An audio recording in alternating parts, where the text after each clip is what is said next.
What's going on, guys? Pops here, and welcome to the second episode of our Aston Villa career mode. Yes, I said it in the last video, the update thing, that Aston Villa have won, which will be coming up on the screen any second now. I'm playing on World Class. I don't normally play on World Class. I normally play on Professional, so this might be a challenge for me. But that's about it. 5 minute halves. Let's go. There are the results of the poll. Getting a little bit excited here. I'm going to calm it down. So yeah, that's about it. So here we go. We're starting Aston Villa career mode. We're going to start off by transfer listing some players, as you can see on the screen behind us. While that's going on, I do want to say what I meant by the second episode. I recorded the first 3 episodes of this on my old Xbox. I bought a new Xbox because my old one was very bad. Well, I just say I didn't think through that properly, and by the time I got back through, it was not good. And then I'm like, shit, I forgot completely that it was on my old Xbox. So I had to start the career mode again. Anyway, as you can see in the background, I have just going in for some players at the moment. So yeah, that's about it really. I'm also transfer listing some of the young guys here. Some of them are really bad, like this guy here, 49 overall. That is not good. But yeah, so we're going to be hopefully seeing them go out on loan. This series, I'm not sure how long, like I said, I'm going to make it go for or anything. But yeah, I guess we'll get to that when it comes. Anyway, now we're actually going for some players. First on the list is Matthew Ryan. He's received an update on SoFIFA. Ooh. So he's 75. He starts at 75 now with I think 81 potential. So hopefully we can go to that. We offer a straight offer for Brad Guzan, just straight swap with Brad Guzan, I should say. We then go to inquire about some wingers because I would like some better wingers. Start with Robbie Cruz. I know they've got Carlos Gil. I don't know how Gil, pronounce something like that, but I would prefer a better one. As like I said, I've already done the first 3 episodes of this and restarted it. So the first time I went around, I went through a whole bunch of wingers. There'll be 20 of them or something. And I'm pretty much only inquiring about the ones that I really got close to signing or signed in the last bit of it. Also, we're going for Lacazette because, like I said, I've recorded the first 3 episodes, which meant I played the first 3 games already, but now I'm replaying them. And Christian Benteke sucked. So we're going to see if we can get a straight swap for Lacazette for Benteke. Benteke just felt really, really weak. Kept being bumped off the ball really easily. We're also going here for Dennis Dijkmeyer. Not sure if it's Dijkmeyer or Dijkmeyer. Either way, he's a lesbian or he's a dick. So we'll see how that turns out. And we get some stuff back saying we've got a player returning from loan. And that's it. That's our league objective. It's finished mid-table, which is interesting because last time I had it, which was yesterday I started it, I had finished in the Euro League. Ooh, we qualify for Euro League place. Anyway, we get it back saying Robbie Cruz. They want 8 million for him. We're not going to pay that. So we offer, I think it's Kozak, the young striker. Yeah, Kozak.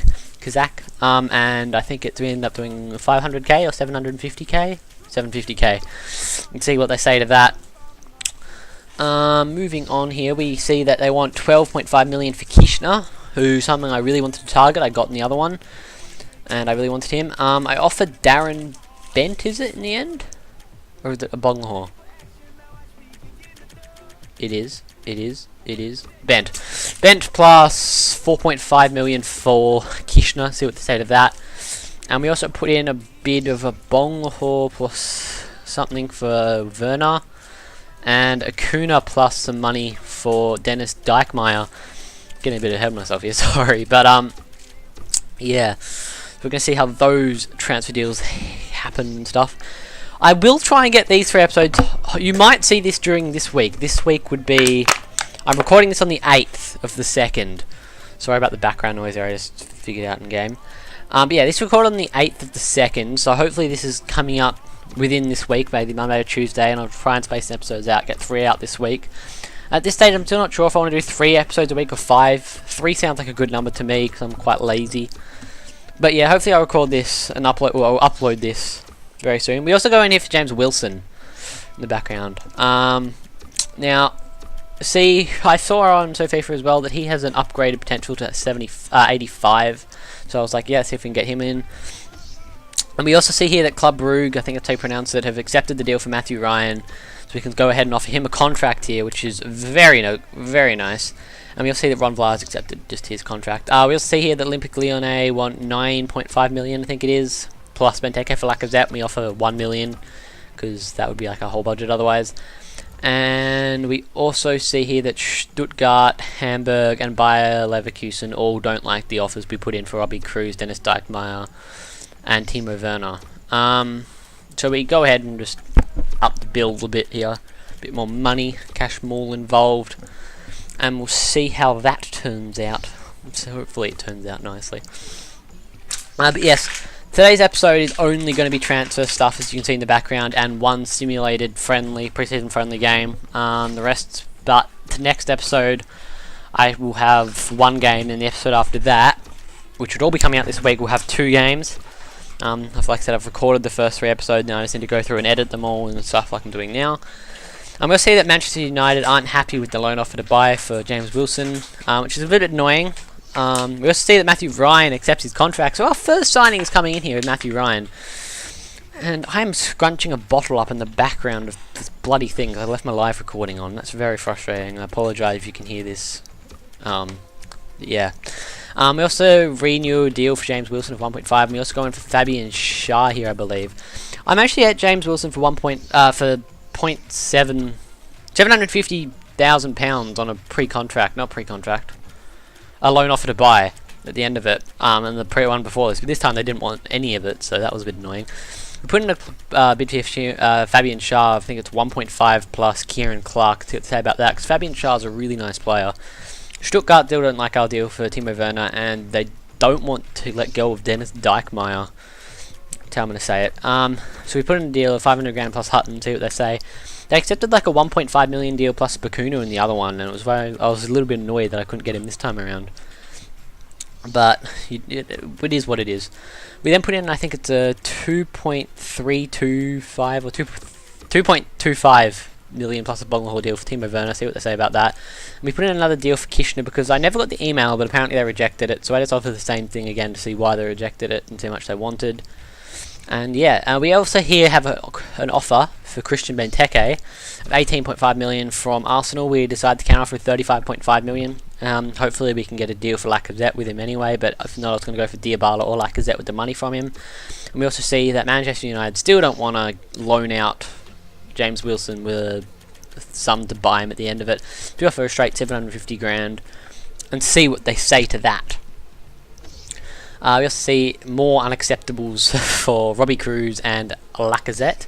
We changed the deal for Robbie Cruz and we add an extra 350,000 to it. And then we go in for Lacazette here, and they still want, I think it's £9.5 or £8.5 million, but we say we'll give you 4 plus Benteke and see how that turns out. Hopefully it turns out well. We see here Arsenal, they say back 28.5, that's our top offer. We say 32.5 and he's all yours, which is quite a lot, but Benteke does have quite a bit of potential, 85, and he's only 23 years old and he's a bit of a beast. But so we'll see what they say of that. We also have Fabian Schär, more transfer offers to him. We'll try and get him. We offer another million on that. And we see that Ajax want a further £8.1 million if we get Ricardo Kishner. We say 6.5. See what they say to that. Hopefully they can accept. And what happens next? Then we see Manchester United just reject the bid for James Wilson, so we ignore it. Stuttgart say no. And we see that Lyon have accepted for Lacazette in the trade £4 million plus Benteke for Lacazette. We offer Lacazette a contract. See how that turns out. And Hamburg do not like the deal. They don't want it's Hutton and the cash. So we decided to change this around, and I think it's offered 2.5 million straight up for Dennis Dijkmeyer. And then we see here that Basel and Bayer Leverkusen still don't like the cash amounts we've put in, which is getting a little bit frustrating at this stage because we've had all these rejects, and Matthew Ryan and Lacazette are the only 2 people we've managed to offer contracts to, I think. And the other thing that was annoying is this time around is I wasn't getting any transfer offers for anyone. Like, I've got all these players transfer listed, but no one was coming in for them, whereas in the last one, heaps of people did. We also hear that Arsenal don't go in for Christian Benteke again, which is fine, because as you can see below there, Lacazette accepts his contract. We also get Ricardo Kishner, I think it's 6.5 million, is it? Plus Darren Bent, which is a steal, because he's got upgraded to 5-star skills. Yeah, we see we get Lacazette in, which is great as well. And here we have a look at Lacazette. He can play right wing, striker, centre forward. He's got really good like sprint speed and stuff. He's got really good dribbling, and he's got 4-star skills, 4-star weak foot, if I remember correctly. And he also has like 86 finishing, which is phenomenal. They also don't like. They set a 3.6 million price tag for Dennis Dijkma. We say 3.25 million. See what they say to that. And we also see here that people have accepted. So Darren Bent is the offering for him, but as we're probably about to get Kishner, it's not going to matter that much. And Basel still don't like the deal, and Bayer Leverkusen say yes. And we know from past experiences that Robbie Cruz wants 60 grand a week with a do not specify on him if to get him, or important or crucial, but I say do not specify. And 60 grand a week because he doesn't like live. He doesn't want to move. And we put a new offer in for Fabian Schär, and at this stage we just say 3.75. See what they say to that. We see here that we have a transfer offer finally for Ron Vlaar from Montpellier, who offered 4.7 in my last career mode this time, and we counted offer with 5.7. They accepted. This time we say 5.9. See what they say. Here we see Kishner is accepted, and we don't have enough money to sign him, but in a second you'll see. I think it's right here. We'll see that Hamburg has no further talks, and that Montpellier only will give us 4.4. But first we decide to change around the budget a little bit to give us that extra 1 million we need to sign Kishner, because he was the main person I was going after from the start. He was like one of my main people who I wanted to get him, and we sign him here, which is brilliant. 5-star skiller, only 19 years old, good potential. And we also have an offer here for John Steer, and there's nothing really to say about him. We don't really need him. And we also can offer the 5.5 million deal for Ron Vlaar and see if Montpellier will accept that. And then we here see that player sold, and we see that Basel accepted and Robbie Cruz have accepted their deals. Ooh, Basel accepted the deal for Schär, and Robbie Cruz accepted his contract. We put a contract in for Schär and see what he says. Robbie Cruz here accepts, but we don't have enough money or wage to sign him, so we have to stall that deal there until Vlaar sells. And as you can see right here, it says about Vlaar's spot, which means Vlaar has sold, so we can accept Fabian Schär's contract, which we also had to stall. And then we go back in and offer a new contract to Robbie Cruz, I do believe, because we had to do that. There we go, because it did run out, it expired the time. So we offer him a new contract, which he should accept because it's the exact same one as we just had. And here we see that he has accepted the contract, and we bring him in. So that's another signing. So Robbie Cruz will be probably switching around with Carlos Gil as our right midfielder. We also see here we wanted a right back, and considering we lost Dennis Dijkma's trade, we'll see if we can get Luis Pedro Cavanda. We didn't have any money though, so if they didn't really want the players we were offering them, it was a bit of a done deal. We couldn't do it. We were hoping they'd accept the deal for Hutton. And finally, to finish off the episode, we have a sim game against Empoli, I believe it is, and we have all the players we kind of want to sell on here to hopefully get a transfer offer for them, because their form will go up. We see Andreas Weimann scoring early on, but cleverly gets a red card. Thank God he's a loanee, don't try to sell him. Weimann scores a second, but there's then Brillante gets one back for Empoli before, I believe, we score again. Yeah, through Nzogbia. And I think that's it to finish off the game 3-1, and also to finish off the episode. Anyway, episode number 2 will be coming out a couple of days after this one, or the day after. So yeah, thanks for watching, guys. Goodbye.